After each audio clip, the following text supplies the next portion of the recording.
All right, guys, here we are, Game 9, the final game between FXO and ZeNEX, and here we go, representing ZeNEX in the lower left part of the map, just using the generic Next Clan account, it looks like. It is ZeNEX.XT. And in the lower right part of the map, in the green, from FXO CIS, their international squad, it is StarCraft. I have a statistic that What I is would that? like someone to compile. I don't Okay. know what it is, but I want to find the results. How often in a non-mirror matchup does the... Because, you know, it randomly picks one of the races to do their music as the game goes on. Okay. How often does that predict the winner of a match? That's what Ooh. I want to know. So... Huh. That's such a useless but yet interesting fact. I'm curious. I don't know if that subconsciously makes races play better or worse because they feel they have to live up to the epic music of their race. You know, I wonder if that data is stored in the replay, actually. I wonder if that's just randomly generated, or if the replay says, well, this is a music that was played when the game was originally played, so let's do it again. Well, viewers, go, go, go. I want to see some statistics. Let's find out. Tweet at Kevin Naki, tweet at Gosudoa on Twitter. Let us know. We'd love to find out. All right. Well, it is Tal'Darim Altar, of course. This map's still in our map pool, of course, for these longer best-of situations. We do have a lot of maps there. And StarCraft, going to go ahead and put down gas right away. We've seen some players be a little bit greedier, go after gasless fast expands, then moving into reactored Hellions afterwards. But StarCraft going to do things a little bit safer, a little bit more traditional. Well, this is such a great Hellion map. I mean, there's no reason why you don't want to get the Hellions out right away. I mean, yeah, the early economic lead is great, but it's just so easy to sneak Hellions into your opponent's main. I mean, with the flat ground between the natural and the main. So not surprising at all that he's going for that gas right away. I mean, he could do something different, but yeah, it's probably going to be Hellions. Very much so. And looks like StarCraft is going to scout his opponent last. XT is going to find his opponent first. So nice little advantage there for XT. And look at this. StarCraft actually... only going ahead and checking the naturals because he just knows, or at least should know, that you know, a Zerg player is going to take that hatchery very early on. Okay, so he sees the drone but doesn't make any assumptions. Just sends it to the top left anyway. And it doesn't really matter. I mean, it's not a huge deal for him to find him early. You know, because really the SCV just needs to find it in time for the Hellions to get there, and that's definitely going to happen, of course. Yep, very much so. Yep. And StarCraft's going to have enough for that add-on here in a second, as there's 50-50, and a reactor is on the way.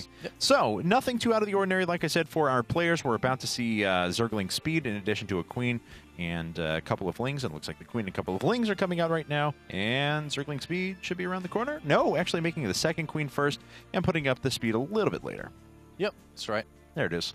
Pulled off right away. So yeah, it is really important to get those two Queens out early on. I mean, especially your opponent doesn't even need to make that many Hellions for it to be scary too, but you need to be able to drone and produce a decent amount of Zerglings. You need to be able to spare drones for spine crawlers if it gets a little bit intense. So yeah, getting that Queen quickly for the injects is definitely one of the top priorities.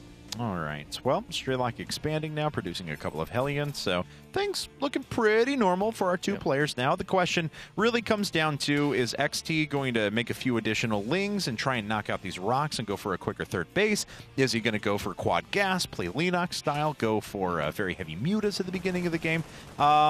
You know, so a lot of it is on what our Zerg player is going to do, because this is a very unique map for Zerg players in ZVT. You know, just like Mutalisks are good in Zerg versus Protoss on this map, I think to a certain extent, they're also good in ZVT. We've seen a lot of players decide to just not go Mutas anymore and go for Infestor into Broodlord really quickly. It's one of the more popular builds, but I still feel like Mutas would be a good choice, especially if you're in a situation where you have those destructible rocks at your third and you're going to be more inclined, you know, to stay on two bases for a long time.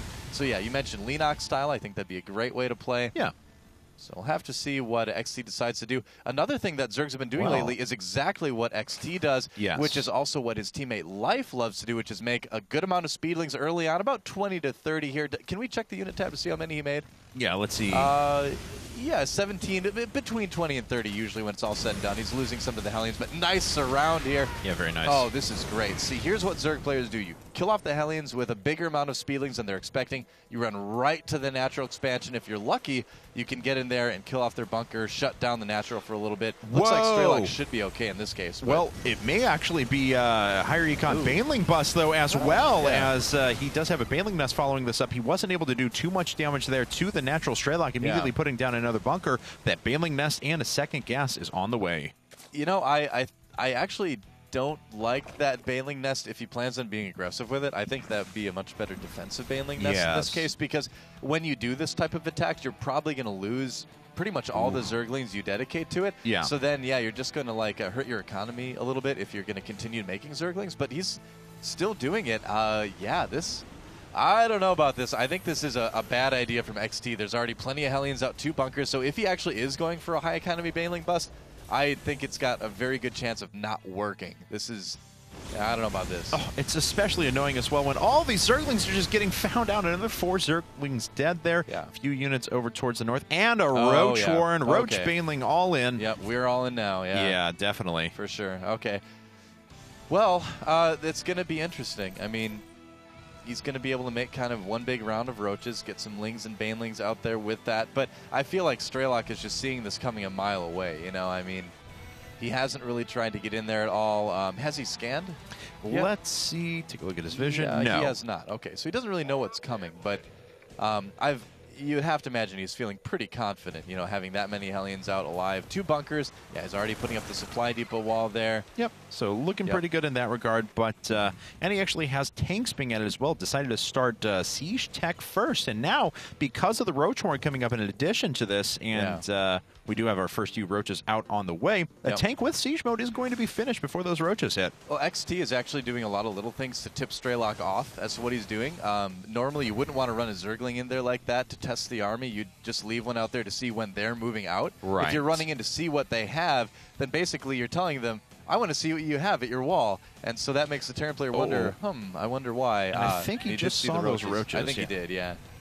Well, he certainly will now. Well, at this point, though, I mean, I mean, certainly he's going to see all these units that are coming out. Oh, my God. Okay, big attack coming. 1 tank with Siege Mode already finished. A second coming up very, very soon. StarCraft does have the full wall done now. So there is going to be a little bit of time before those units do come up. It's going to be a lot of Banelings. I mean, if he can split well, spread out his units, not lose too many to these Hellions. Oh, man, he's losing so many Zerglings. Oh. That's a lot of his buffer before the attack. Look at that. That's it. That's left in the attack. Yeah, I don't think he can do it. He's got some more Roaches and Lings out. What's the unit counting station saying right now? There you go. 10 Roaches, 11 Banelings, 13 Zerglings.